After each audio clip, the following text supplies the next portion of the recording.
Good morning, ladies and gentlemen, and thank you all for tuning in to Business Outsider News. I would like to welcome Kshitij and Kim, who are the representatives of GVMIT, that's Global Village Medical Insurance and Tourism. Welcome to the show, guys. So without wasting any time, I would like to ask you guys, what does your company do?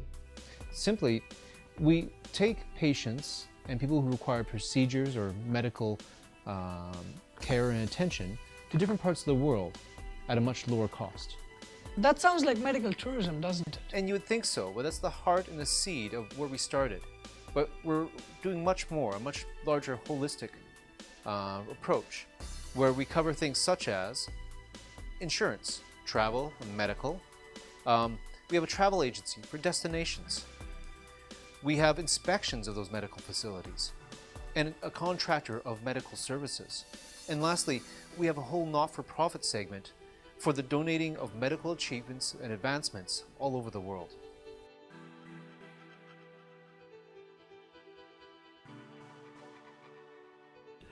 That sounds good, but usually the medical insurance companies are profit-based, but your company, as you said, is non-profit based. How is your company sustainable? Well, such as when they do the same type of thing, but much lesser scale, they rely on the great discrepancy between the procedures all over the world. Instead of using this only for profit, we've gone a step further to increase the availability of insurance to people who cannot normally afford it. This gives a larger percentage of the population the availability of that insurance.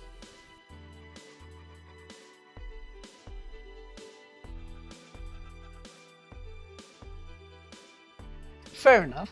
So Kshitij, how did this idea come about? Okay, so we all saw in September that Turin Pharmaceuticals raised the price of their drug by 5,000%, and that's just one example. There's so many companies out there doing the exact same price gouging strategy. In my book, that is highly unethical. That's why me and Kim, we got together and we decided to start a company where we would be able to provide affordable healthcare and treatments to patients at an affordable rate. Adding to that, during that period where prices adjust, such as the $13 to the $750 and then back down to the $2 that Daraprim went through as another competitor came on board, there are months of high costs. This is where our service is a threat to the other companies who will consider this non-elastic and unethical behavior by making the product elastic once again and reasonably costing. This is done by bringing it to the global market.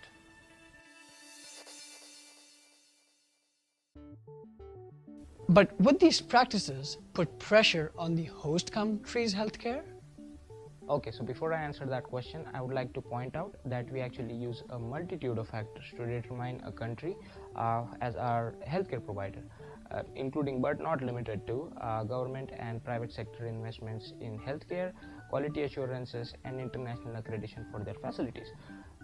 Having said that, countries are actually vying for our patients. What's that going to do is going to relieve our own domestic healthcare systems. To overburden any specific destination is not our intent, because it's detrimental to our clients, both their health and their safety. We want to make sure that that comes first.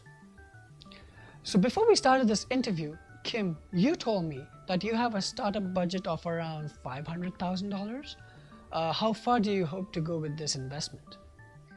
That will simply be seed money.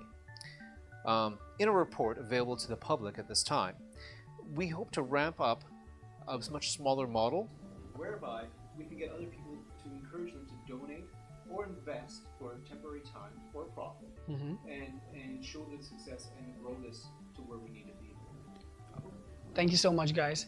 I think our viewers have enough information about your company now.